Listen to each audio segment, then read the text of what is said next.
there's always this idea that the bigger the sigma, the bigger the probability, of course. So when we start reaching down into this kind of area here, there's very few trades that exist that live in this area. This one exists here, this one exists here.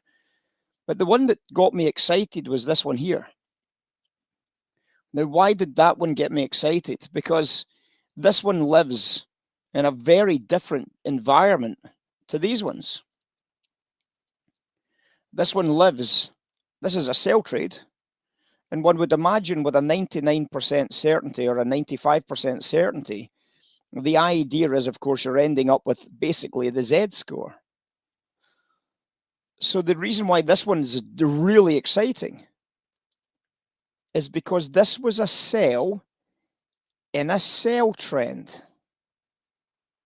So you can't get that on a Z score, can you? You can't get a sell in a sell trend with a 95% certainty when you're looking at a distribution, because that should be in the middle of a distribution. So this is the one that really got me excited.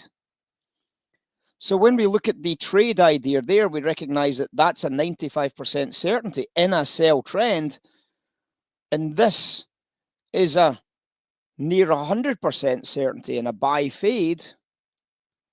We now know that when this area is red, we can get into the better probabilities, because this is incredible. This isn't good. This is, if you haven't done quant work before, you will not realize the value of that signal right there. Let's take a look at what the price did. So if this is a 99% probability of you not losing money, and this has a 95% probability of you not losing money, let's take a look at how those two trades behaved. So this has a 95% probability of you not losing money. And this is a 99% probability of you not losing money. 4404s, 4792s, $600 profit, 7 or 8 minutes. And then exactly the same on the way back up.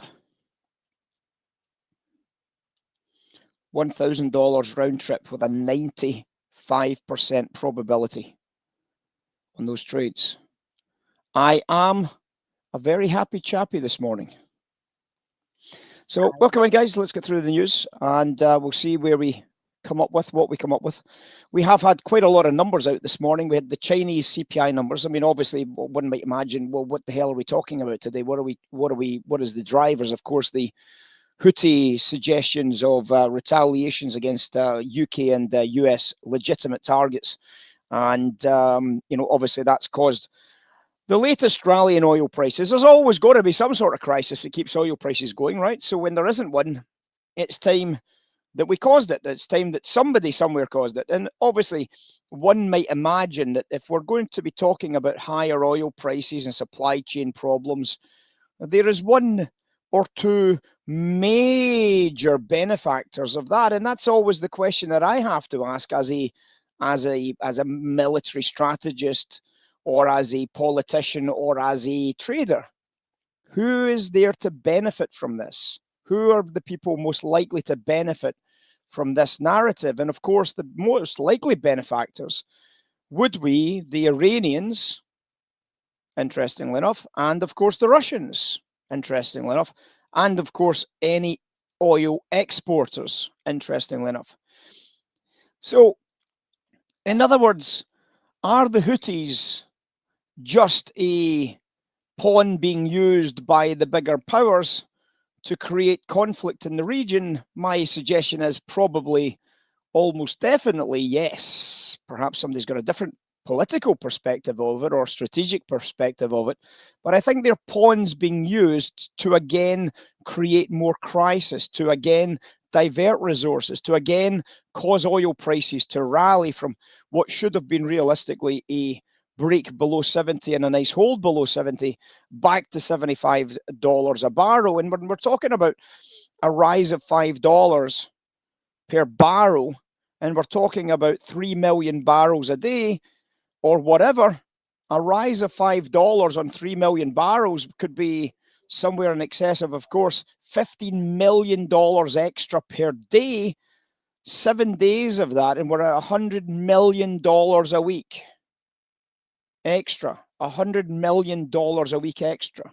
Is it not worthwhile paying the Houthis a little bit of money to say, look, here's some rockets, here's some nice ideas here, let's target these guys, let's give you some money for this, and you're going to get a lot of money for this? Is it not a good idea for $100 million a week to cause that to happen? And I'm talking about $100 million extra per week for that to happen. Well, of course, it would seem likely that that is indeed the case. So the more you can get the Houthis on board, the more money you can make, the more damage you can cause in the channels, the bigger the opportunity to make money. And at the end of the day, that's what it's about, isn't it? It's not about land. Let's not make any mistakes. It's about land. It's about power. It's about money. It's about this concept again, isn't it? About looking at this and saying, it seems like there is a very easy case made that the Iranians have caused this to happen. And unfortunately for the Houthis, that they are now the ones that are the usable and disposable pawns in the entire process. And I don't really care what happens to them so long as oil prices go up by $5 a barrel. Maybe it's just the rantings of a guy in the West. You know, maybe it's just my thoughts. Maybe you don't agree with them. It doesn't make any difference. It's just my thoughts at the end of the day on this particular subject. But again, it has had that beneficial impact on oil prices. Oil prices have rallied very, very nicely on the back of that information. Now, of course, these rallies can be temporary unless you can, of course, escalate the situation by as much as possible.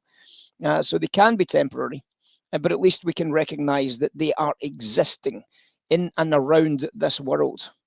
So when we think about this idea of them existing in and around this world, I wanted to drag your attention quickly to one of the charts that I showed on oil, where we got a very big buy trade on oil. You might be saying, did we not pay the Houthis on the basis that we were buyers of oil at 72 in this room? Was it not Jason and Paul?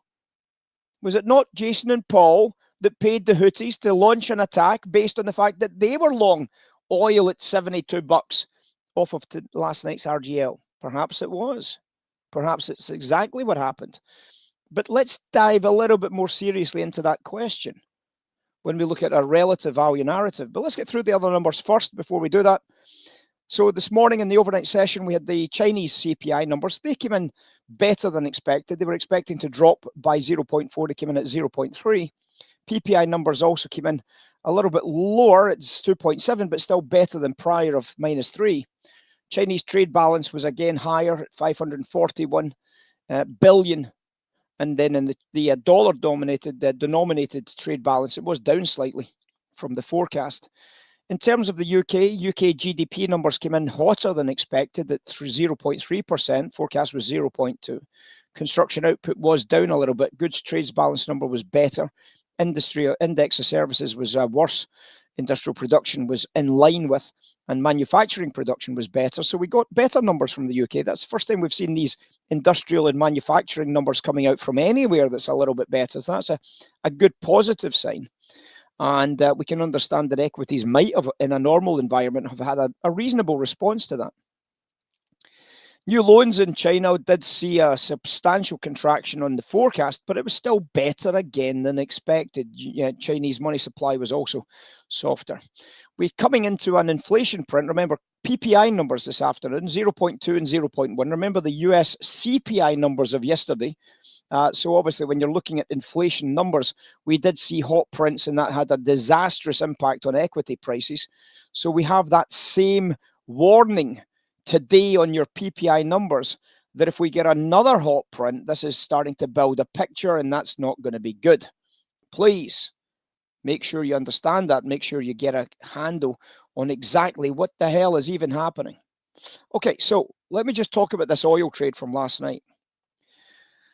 One of the things that we do in the room is we build value narratives. And when we build value narratives, we can also go around trying to figure out whether there is any relationship that is tradable. whether there's anything that we can look at to figure out what's going on. When we go through that process, we can end up with something like this here.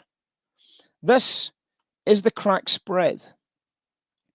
This is the crack spread on an RSI. Now, we talked about the limitations of RSIs earlier on today, but in terms of relative value, it's perfectly good because relative value does have that stochastic-based function. Relative value extends to a level, it becomes a prem, doesn't it, when you think about it? Because the value is too great, somebody will act upon the value to bring the value back down. Do you agree? So what you might say is, I don't quite understand what that means. Well, what it means is, of course, that is if RBOB is the equivalency of $60 and oil is, say, the equivalent of $50, then the difference between those two is $10 margin. Well, one would imagine that if oil prices start falling from $50 to $40, there's going to be a lot of pressure on that $60 sell price on RBOB. So the RBOB is likely to fall down in line with oil prices.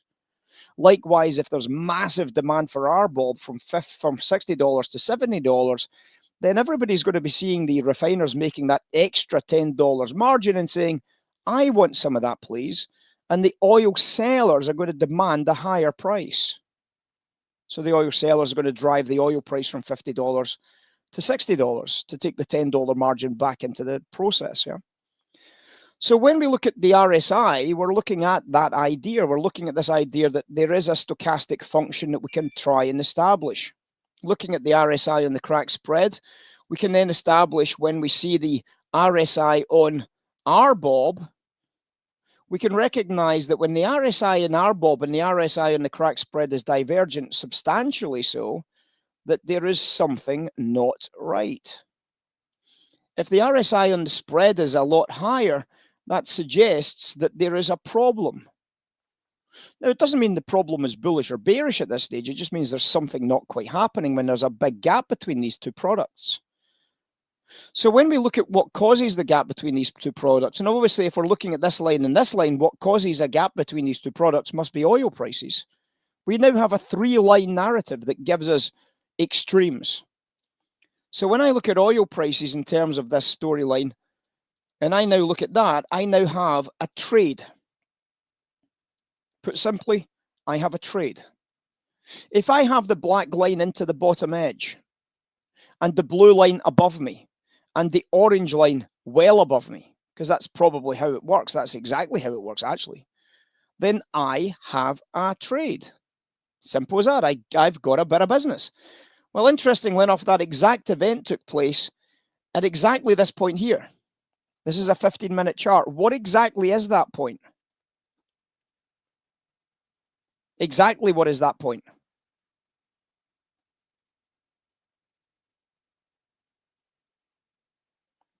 I'll give you a clue. Look at the time.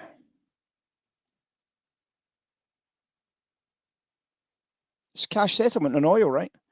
It's the close price on oil. So it's the settlement price on oil, but we've got this massive buy-side value. Does it not look like that coming into the closing bell, does it not look like that this phase here was pure 100% oil manipulation? Is that not the feeling that you get from that bit of business right there?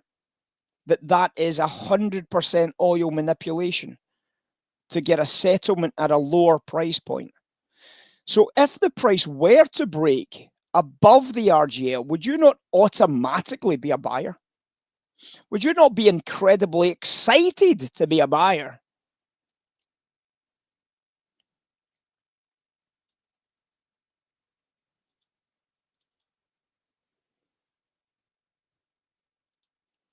It's exactly what happened. The RGL went bid at 72. We got very, very long oil, as long as we could.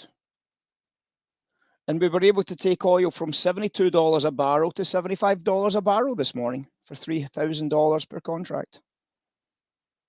$3,000 per contract. Anything that anybody doesn't know about in this room? Anything that nobody understands? Is there anything in that trade there that you say, I don't quite get it, I don't quite understand it? Is there anything about this massive arrival of volume that doesn't highlight the fact that that's probably your exit, having taken out 75 wholesale? It's just simple stuff, isn't it? It's just simple trades. A child's trade, basically. It literally is that easy. It's a child's trade. Buy side RGL with value and $3,000 paid into my account by the time you woke up in the London session, by the time you got into the Brent session and you watched this break higher and you says, oh my goodness, this is going to be another big one. This is going to be a big one. And you've just made $3,000 per contract on one lot trade. With a 10-tick stop, you may well have been able to trade 5 contracts or 3 contracts. And if you were able to trade 5 contracts, by the time you woke up this morning, you were sitting on a profit of $15,000. Not a bad way to make a living, is it? Not a bad way to make a living, boss. There we go. How many people took it? Can I count the number of people that took the RGL buy side on the fingers of one thumb? Probably me. Oh, we got one extra. Nice. I like that, eh? Imagine that guy's getting a trader that actually decides to trade. I like that, Marcus. You can stay in this room. I like you. A trader that decides that the information that they can see, a trader that decides that they understand the process enough to take the deal. I like that. I like that a lot.